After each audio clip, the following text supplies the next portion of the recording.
নমস্কার। বিভিন্ন সোশ্যাল মিডিয়ায় আমরা অন্নপূর্ণা ভান্ডারের বিভিন্ন রকম ফর্ম দেখতে পাচ্ছি। এটা হচ্ছে এক টাইপের ফর্ম, আবার এটা হচ্ছে এক টাইপের ফর্ম। এছাড়া আরো বিভিন্ন রকম কালারফুল ফর্ম কিন্তু সোশ্যাল মিডিয়ায় ঘোরাঘুরি করছে।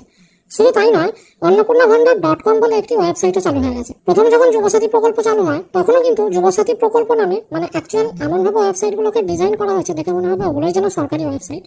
এরকম বিভিন্ন ওয়েবসাইট কিন্তু অলরেডি তৈরি হয়ে যায়। প্রথমেই আমাদের সতর্ক করে দিতে চাই, এগুলো কিন্তু একটাও সরকারি ফর্ম বা একটাও সরকারি ওয়েবসাইট নয়। অন্নপূর্ণা ভান্ডারের কোনো ফর্ম সরকার থেকে এখনো পর্যন্ত রিলিজ করা হয়নি। এই সমস্ত ফর্মগুলো চ্যাটজিপিটির মাধ্যমে বানানো। আপনিও যে কোনো ফর্ম, যে কোনো কমেন্ট দিয়ে চ্যাটজিপিটি থেকে তৈরি করে নিতে পারবেন। তাই এই ফর্মগুলো আপনারা ফিল আপ কেউ করবেন না, বা ফিল আপ করে কেউ যদি জমা নিতে আসে তাকেও দেবেন না, এবং আপনারাও কোথাও গিয়ে কিন্তু জমা নেবেন না। সরকারি কোনো দপ্তরে তো জমা নেবেই না, কারণ এটা চ্যাটজিপিটির মাধ্যমে একটি বানানো ফর্ম। এবং কোনো ওয়েবসাইটে যদি দেখেন যে তৈরি হয়েছে, সেখানে আপনার ডেটা এন্ট্রি করে সাবমিট করতে বলছে, তাহলেও কিন্তু করবেন না, কারণ অন্নপূর্ণা ভান্ডারের কোনো সরকারি ওয়েবসাইট বা সরকারি ফর্ম এখনো পর্যন্ত কিন্তু অ্যাভেলেবেল নয়। ধন্যবাদ।